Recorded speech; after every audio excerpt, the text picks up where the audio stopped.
It's too bad in some ways that the topic that I want to talk about today is actually quite somber and serious.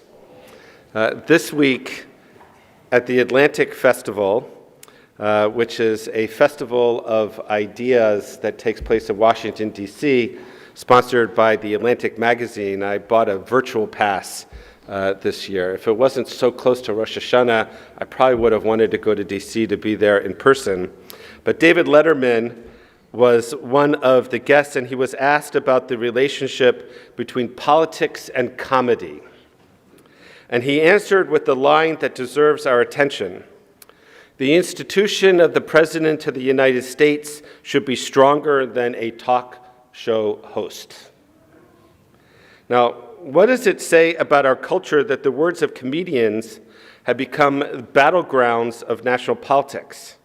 And what does it mean when the institutions that shape our public discourse, networks, regulators, advertisers, seem more fragile than jokes that are told past 11 p.m.?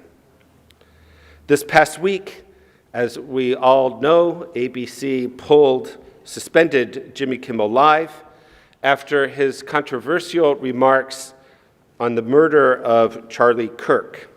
Affiliates pulled the show, advertisers threatened to leave, and perhaps most significantly, the FCC, the chair himself, suggested that the network could face consequences if they did not act.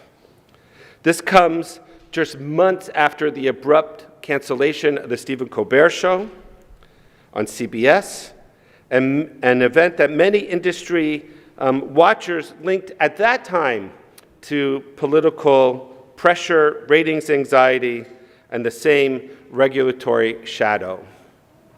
It's not my purpose today to defend Kimmel or Colbert. Their jokes, like all jokes, land differently depending upon who the listener is. What I want us to see is something bigger. How in our time, the voices we hear, the truths we encounter, are increasingly managed, shaped by a nexus of political power, corporate interest, and fear.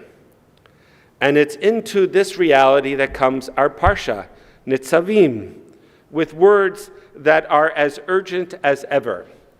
Atem Nitsavim hayom kuchem lifnei Adonai Elohechem. You stand this day, all of you, before the Lord your God. Moshe gathers everyone, the leaders, the elders, the children, strangers, even future generations, not just the powerful, not just the elite. He gathers everyone because the covenant of Israel cannot be entrusted to a few. It must be held by all. How different our moment, where power to shape truth often resides elsewhere, in government, corporate interests, and in the calculations of advertisers and shareholders. The Atlantic called Kimmel's suspension an escalation in every way, a chilling precedent in which state actors and private corporations combine to determine what the public may hear. The Free Press put it even more starkly. If ABC on its own had fired the host, that would have been within their rights. But that is not what happened. The FCC leaned on them. This is the reality of managed media. It is not only what is said that matters, but who gets to decide what we hear. Moshe insists that all of Israel must stand together to receive the Torah. Our media culture increasingly ensures that only some voices are amplified, while others are silenced. Sometimes for good reason, sometimes for political convenience, sometimes simply because the corporation doesn't want trouble. The question before us is, who decides?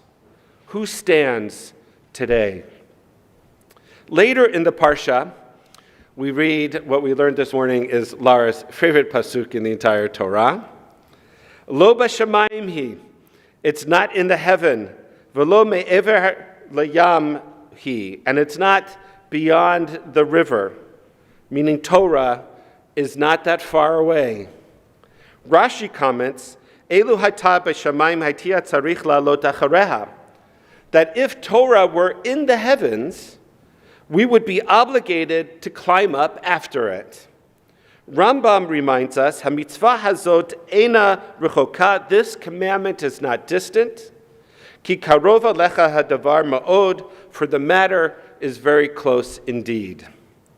And the rabbis of the Talmud dramatize this in a story, the story of the oven of Achnai, wherein a bat kol, a heavenly voice, intervenes in the legal halachic discourse between Rabbi Yehoshua, who then stands up and declares, Lo b'shamayim hi, Torah is not in the heaven.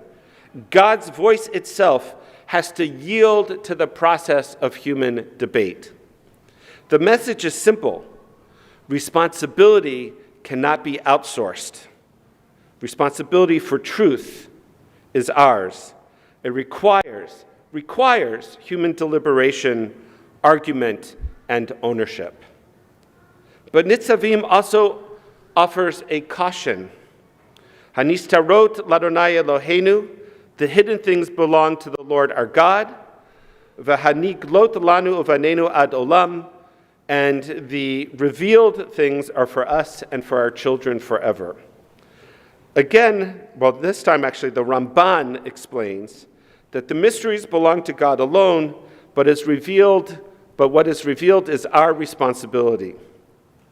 She'anu chayavim la'asot kol hanigla lanu. We are obligated to act on all that is revealed to us. Consider Jimmy Kimmel's monologue. He speculated about political motives of a crime before facts were known. He presumed what was hidden, and he paid a price. But what about those who punished him? They too acted not on what was revealed, but on what was feared and what was convenient. Torah's wisdom is clear. Take responsibility only for what is revealed. Verify before you amplify. Resist the temptation to turn speculation into certainty. Finally, Moses concludes, Ha'idoti bachem hayom, I have set before you chayim v'hamavet, life and death, bracha v'klala, blessing and curse, uvacharta b'chayim, choose life. Our choices matter, not just in private, but in the words we use and the way in which we shape our discourse. Rabbi Jonathan Sachs, Zichronah Livracha, wrote that Judaism is a religion of holy words. Speech has the power to create worlds or destroy them. Abraham Joshua Heschel taught, few are guilty, but all are responsible. This applies not only to presidents and comedians, but to all of us. We shape the culture of our conversation, what we listen to, what we share, what we dignify, and what we dismiss. When media is managed by fear or convenience, inevitably truth is diminished. When we allow words to run unexamined, lives can be diminished. But when we choose speech that sustains, verifies, and builds, uvacharta b'chayim, we choose life.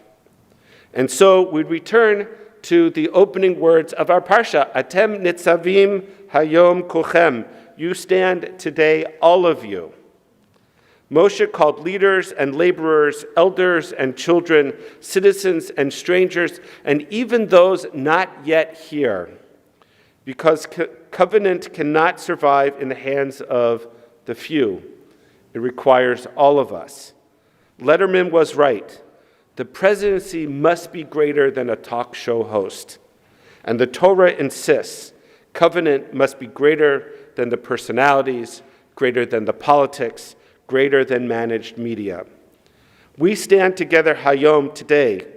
We commit ourselves to the culture of responsibility in speech, of patience with the hidden, of courage in the revealed, and of choosing words that give life. As we enter the Yamim Noraim, We hear Moshe's call anew, Atem Nitsavim hayom kuchem, to stand together against the temptation of managed truth, to stand for words that build rather than destroy, to stand together, leaders and children, skeptics and seekers, those present and those yet unborn, in covenantal responsibility. Because the covenant of Israel, our covenant, if it teaches us anything, it is that truth must not be outsourced, dignity must not be silenced, and speech must be wielded as a sacred trust.